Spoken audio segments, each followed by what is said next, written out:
എൻ്റെ യാത്രയ്ക്കിടയിലൂടെയുള്ള പ്രോഗ്രാംസാണ് ഞാനിപ്പോൾ നിങ്ങളെ കാണിച്ചുകൊണ്ടിരിക്കുന്നത്. ഇത് തമിഴ്നാട് കൃഷ്ണഗിരി എന്ന് പറയുന്ന സ്ഥലമാണ്. മലകളാൽ ചുറ്റപ്പെട്ട അതിമനോഹരമായ ഒരു സ്ഥലമാണ്. അതിൻ്റെ ഇടയ്ക്ക് ഉള്ളൊരു ലൈക്കാണ് ഈ കാണുന്നത്. ഈ ലൈക്കിൽ ഇവർ കുറേ ഇതുപോലെ ഫെഡൽ ബോട്ടുകളും കാര്യങ്ങളും ഒക്കെ ഇട്ടിട്ടുണ്ട്. അപ്പോൾ നമ്മുടെ അവിടെ എന്തുമാത്രം നദികൾ. ഇനിയിപ്പം ഞാൻ താമസിക്കുന്ന ചങ്ങനാശ്ശേരി ബോട്ടിയെട്ടി എന്ന് പറയുന്ന സ്ഥലത്ത് ഇതുപോലെയുള്ള സംവിധാനങ്ങൾ ചെയ്യാം.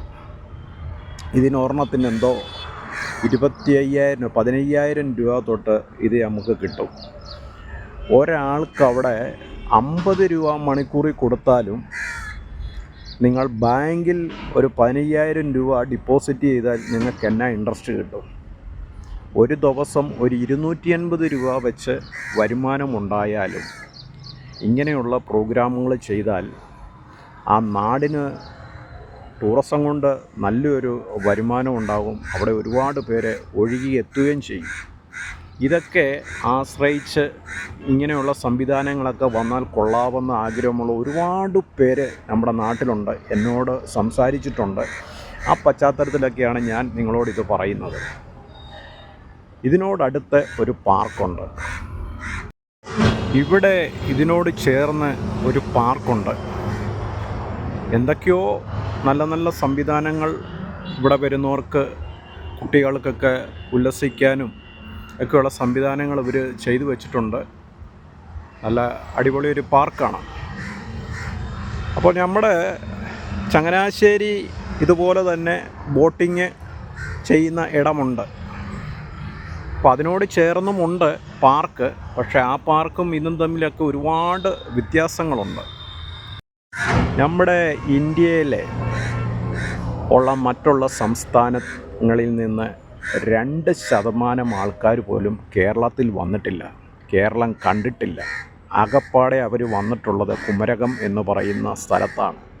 അത് വാജ്പേയി ആദ്യമായി കുമരകം വന്ന് പോയതിന് ശേഷമാണ് അവിടെ ആൾക്കാർ മറ്റുള്ള സ്റ്റേറ്റുകാർ അറിയുന്നത്.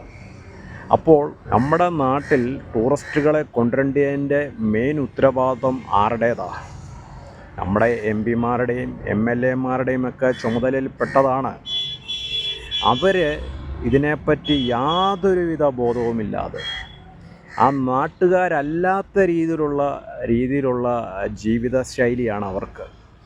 5 വർഷം ഇരിക്കുന്നു, അവരിറങ്ങിപ്പോകുന്നതെന്നല്ലാതെ അവർക്ക് ആ നാടിനോടോ ആ നാട്ടുകാരോടോ വോട്ട് മേടിച്ച ജനങ്ങളോടോ യാതൊരുവിധ ഉത്തരവാദിത്വവുമില്ലാത്ത രീതിയിലാണ്. അപ്പോൾ ജനങ്ങൾക്കുമില്ല. ഇവർ ഞങ്ങൾക്കിതൊക്കെ ചെയ്തു തരണം എന്നും ജനങ്ങൾക്കുമില്ല. അപ്പോൾ ഞാൻ വർഷങ്ങളായിട്ട് ചങ്ങനാശ്ശേരിയിലെ ഓരോ വിഷയങ്ങളും വീഡിയോ എടുത്തിട്ട് കാണിച്ചു പറഞ്ഞിട്ട് പോലും ഈ ജനപ്രതിനിധികൾക്ക് അവരുടെ ഭാഗത്തു നിന്ന് ഒരനക്കവും ഉണ്ടാകുന്നില്ല. അതുകൊണ്ട് ഞാനൊരു കാര്യം ചെയ്യുക. 2026 നിയമസഭാ തിരഞ്ഞെടുപ്പിൽ ഞാനും നിങ്ങളുടെ ഒപ്പം കാണും കേട്ടോ, ഒരു സ്വതന്ത്ര സ്ഥാനാർത്ഥിയായിട്ട്.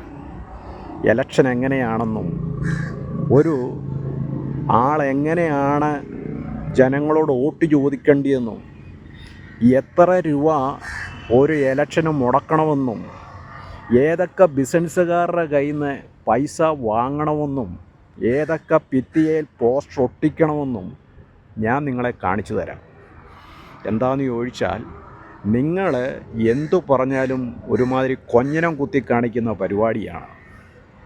അതുകൊണ്ട് ഞാനും ഈ വേക്ക് നിങ്ങളോടൊപ്പം നിയമസഭയിലുണ്ടാകും.